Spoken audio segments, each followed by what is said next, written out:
बच्चों, आज हम करेंगे कक्षा 10वीं की गणित की प्रश्नावली 1.3 का प्रश्न नंबर 3। सिद्ध कीजिए कि निम्नलिखित संख्याएं अपरिमेय है। तो यहाँ पर हमें सिद्ध करना है कि जो संख्याएं दे रखी है अपरिमेय है। इसमें पहला है 1/√2, दूसरा है 7/5 और तीसरा है 6/√2। तो चलो शुरू करते हैं। हम पहला सवाल करेंगे, पहले को हल करते हैं। हल पहला 1/√2। ठीक है, तो हमें यह सिद्ध करना है कि 1/√2 अपरिमेय है। ठीक है, अपरिमेय संख्या है।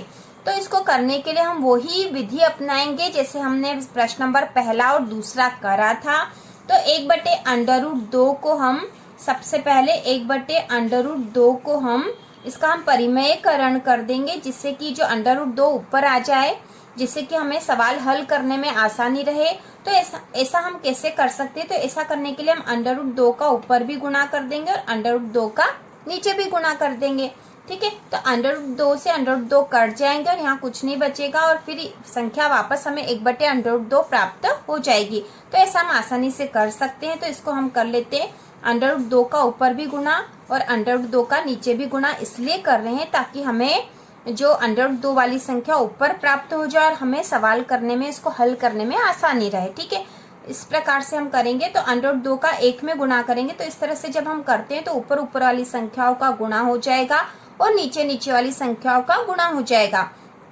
तो ऊपर जो है 1 का गुणा √2 में होगा तो √2 ही हमें मिलेंगे और नीचे तो √2 का √2 में गुणा होगा। तो दो अंडर वाली संख्या का जब गुणा होता है तो हमें वो ही संख्या प्राप्त हो जाती है।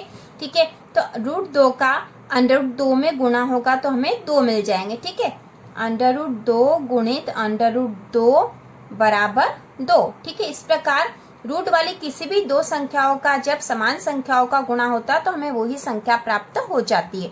तो यहाँ पे हमें जो संख्या प्राप्त हो गई है √2/2। तो अब हम इससे करके बताएंगे कि √2/2 सबसे पहले हम मान लेंगे। ठीक है, हमें तो ये सिद्ध करना है जैसा कि हमने पहले के सवालों में भी करा था कि हमें बताना है कि यह अपरिमेय संख्या है। ठीक है, तो √2/2 हमें सिद्ध करना कि अपरिमेय संख्या है। तो हम इसका सबसे पहले इसका विरोधाभासी मान लेंगे, इसका विपरीत हम मानेंगे और वह सिद्ध करके बताएंगे कि नहीं ये तो गलत है। और फिर हम बता देंगे कि नहीं यह इसलिए गलत है क्योंकि हमारा जो तर्क या हमारी कल्पना गलत थी। ठीक है, जैसा कि हमने पिछले सवाल में भी करा था। तो हम लिखेंगे √2/2। ठीक है, माना कि √2/2 एक परिमेय संख्या है। ठीक है, हमने क्या मान लिया पहले कि यह परिमेय संख्या है। ठीक है, √2/2 1/√2 का ही रूप है। ठीक है, इसको हम इस रूप में प्राप्त हमने कर लिया ताकि हमको करना आसान होगा। और माना कि √2/2 एक परिमेय संख्या है। क्योंकि ये परिमेय संख्या हमने मान ली इसलिए इसे हम p/q के रूप में लिख सकते हैं। इसलिए √2/2 बराबर होगी p/q। ठीक है, p/q के रूप में हम किसी भी परिमेय संख्या को लिख सकते हैं और जहां पर q जो है 0 के बराबर नहीं होना चाहिए। ठीक है, 0 के बराबर नहीं होना चाहिए। अब हम यहाँ मान लेंगे कि √2/2 बराबर है a/b। ठीक है, p/q को ही हमने a/b के रूप में भी हमने लिख दिया, जहां पर a व b, ठीक है, a व b या कॉमा लगा के भी लिख सकते थे, a व b सह अभाज्य संख्या है। ठीक है, सह अभाज्य संख्याएं हैं। ठीक है, a और b जो है सहअभाज्य संख्याएं, परिमेय संख्याओं से हमने सहअभाज्य संख्याएं प्राप्त कर ली। और यह सब सहअभाज्य संख्याएं वे होती है जिनके गुणनखंड में एक के अलावा और कोई समान संख्या नहीं होती। जब सहअभाज्य संख्याओं का अभाज्य गुणनखंड निकालते हैं तो उसमें कॉमन जो होती है वो केवल एक संख्या होती है, एक होता है केवल, उसके अलावा कुछ नहीं होता। हमने पिछले सवाल में भी ये करा था। ठीक है, अब √2/2 बराबर a/b तो हमने कर लिया। अब इनका √2 का मान निकाल लेंगे हम। तो √2 बराबर क्या हो जाएगा, ये 2 जो है यहाँ पे बट्टे में है तो ऊपर इधर बराबर के इस तरफ जाएगा तो ये गुणा में आ जाएगा, यहाँ बट्टे में है बराबर के इधर जाएगा, ठीक है। तो ये हो जाएगा 2a बटा b, ठीक है।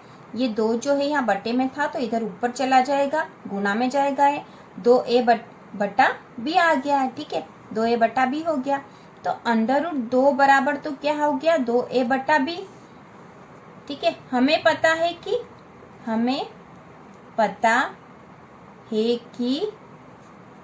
a व b, ठीक है, a व b पूर्णांक है, ठीक है, पूर्णांक है, ठीक है। a व b पूर्णांक है, इसलिए ठीक है, पूर्णांक है, परिमेय संख्या है, इसलिए 2a बटा b परिमेय संख्या है, क्योंकि ये दोनों पूर्णांक है इसलिए 2a बटा b भी परिमेय संख्या, क्योंकि a बटा b भी परिमेय संख्या थी, हमने ही निकाली थी, ठीक है। तो 2a बटा b भी परिमेय संख्या होगी।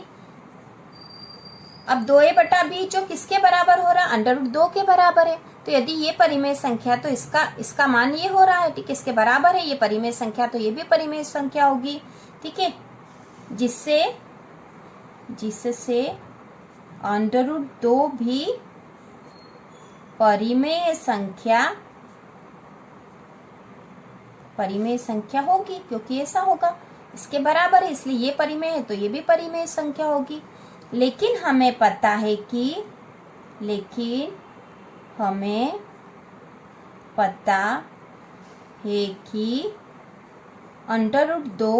एक अपरिमेय संख्या, √2 तो एक अपरिमेय संख्या है, हमें पता है अपरिमेय संख्या है, ठीक है।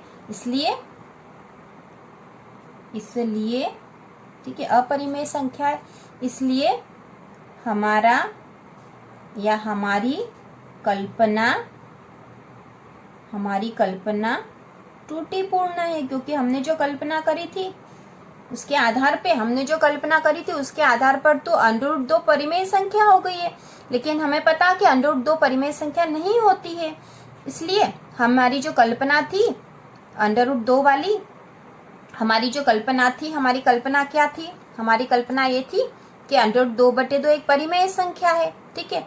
इसलिए हमारी कल्पना तो जो त्रुटिपूर्ण सिद्ध हो गई है, इसलिए इससे सिद्ध होता है कि 1/√2 एक अपरिमेय संख्या है। इससे सिद्ध होता है कि 1/√2 एक अपरिमेय संख्या है, ठीक है। तो इस प्रकार हमने तार्किक रूप से सिद्ध करा, क्योंकि इस तरह के जो भी सवाल कर रहे हैं हम इसी विधि से कर रहे हैं। यहाँ पे हमने 1/√2 को √2 का गुणा करके √2/2 प्राप्त कर लिया, जिससे कि हमें सवाल करना आसान रहे और इससे कोई फर्क नहीं पड़ेगा, ये तो वही संख्या है, ठीक है, क्योंकि √2 से √2 कट जाता है, कोई फर्क नहीं पड़ेगा। और हमने मान लिया कि एक परिमेय संख्या है, ठीक है। हम यहाँ पे ऐसे भी लिख सकते थे कि 1/√2 को ही शुरू में लिख देते कि यह एक परिमेय संख्या है, और उसके बाद हम √2/√2 का गुणा करते, उससे कोई फर्क नहीं पड़ेगा। इसलिए √2/2 जो है p/q, इस रूप में हम इसे लिख सकते हैं, ठीक है, इस रूप में लिख सकते हैं। एक परिमेय संख्या, इसलिए किसी भी परिमेय संख्या को हम p/q के रूप में लिख सकते हैं, जहाँ q जो है 0 के बराबर नहीं होता है। इसी प्रकार √2/2 बराबर a/b, जहाँ पर a व b जो है सहअभाज्य संख्या है। किसी भी परिमेय संख्या को सहअभाज्य संख्याओं के रूप में लिखा जा सकता है, तो हमने लिख दिया यहाँ पे a/b के रूप में। अभी हमने इसको हल करा और √2 का मान निकाल लिया, तो ये 2 जो है इधर आ गया, तो 2a/b हो गया। √2 बराबर 2a/b, और हमें पता कि a व b तो पूर्णांक है, इसलिए 2a/b परिमेय संख्या है, ठीक है, परिमेय संख्या, और इसका मान तो √2 के बराबर है, इसलिए √2 भी परिमेय संख्या होगी। लेकिन हमें पता है कि √2 एक अपरिमेय संख्या, हमें पता है बात, इसलिए हमारी कल्पना जो है त्रुटिपूर्ण है। इससे सिद्ध होता है कि 1/√2 एक अपरिमेय संख्या है। तो इस प्रकार से यह सवाल हल हो जाएगा।